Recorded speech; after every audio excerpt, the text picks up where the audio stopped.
നമ്മുടെ നെയ്യാറ്റിൻകര നഗരസഭ രൂപീകൃതമായിട്ട് തന്നെ 105 വർഷം പിന്നിടുകയാണ്.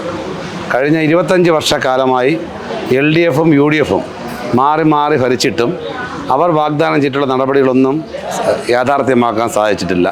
നെയ്യാറ്റിൻകര നഗരസഭയിലെ ജനങ്ങൾ ഏറ്റവും കൂടുതൽ ദുരന്തം അനുഭവിക്കുന്ന നമുക്കറിയാം മാലിന്യ സംസ്കരണത്തിലാണ്.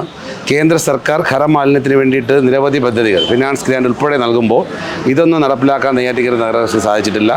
അതിൻ്റെ ഏറ്റവും തനത് വരുമാനമായിട്ടുള്ള അക്ഷയ ഷോപ്പിംഗ് കോംപ്ലക്സ് ഇന്ന് വളരെ ശോചനീയ അവസ്ഥയിലാണ്.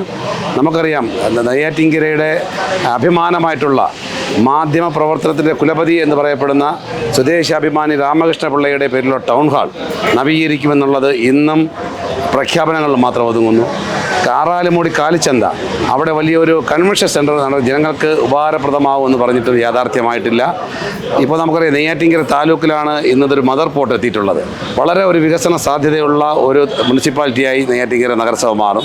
പക്ഷേ ചെറിയ ചെറിയ റോഡുകളുടെ ഒരു വികസന പ്രവർത്തനത്തിന് ഒരു ദീർഘമായ കാഴ്ചപ്പാട് നെയ്യാറ്റിൻകര ഭരണസമിതിയുടെ LDF നേതൃത്വം നൽകുന്ന ഭരണസമിതിയുടെ കാലത്ത് നടന്നിട്ടില്ല. പിന്നെ ഇപ്പോൾ നടപ്പിലാക്കിയിട്ടുള്ളത് നമുക്കറിയാം 25 വർഷക്കാലമായി ബഡ്ജറ്റിൽ പറഞ്ഞൊരു പൊതുശ്മശാനം അതിന്ന് യാഥാർത്ഥ്യത്തിലാവുകയാണ്. പക്ഷേ അത് LDFും UDFിനും വ്യക്തമായ ഭൂരിപക്ഷത്തോടുകൂടി ഭരിച്ചിട്ട് പോലും ഇത് യാഥാർത്ഥ്യമാക്കാൻ സാധിച്ചിട്ടില്ല. സങ്കുച താല്പര്യങ്ങൾക്കനുസരിച്ച് ഇത് അട്ടിമറിക്കുകയാണുണ്ടായത്.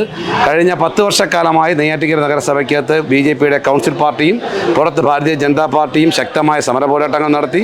ഇന്ന് ഭാരതീയ ജനതാ പാർട്ടിയുടെ ചിഹ്നത്തിൽ ജയിച്ചു വന്ന BJPയുടെ ഒരു കൗൺസിൽ വളരെ ആർജവത്തോടു കൂടി നമ്മുടെ കൗൺസിലിൽ എൻ്റെ വാർഡിൽ അത് വന്നാൽ അത് ഞാൻ സ്വീകരിക്കുമെന്ന് വളരെ പ്രതിസന്ധികൾ അതിജീവിച്ചുകൊണ്ട് ധീരമായ ഒരു തീരുമാനം എടുത്തതുകൊണ്ടാണ് ഇന്ന് 25 വർഷക്കാലമായി നെയ്യാറ്റിൻകര നഗരസഭ പറയപ്പെടുന്ന ഈ പൊതുശ്മശാനം യാഥാർത്ഥ്യമായത്.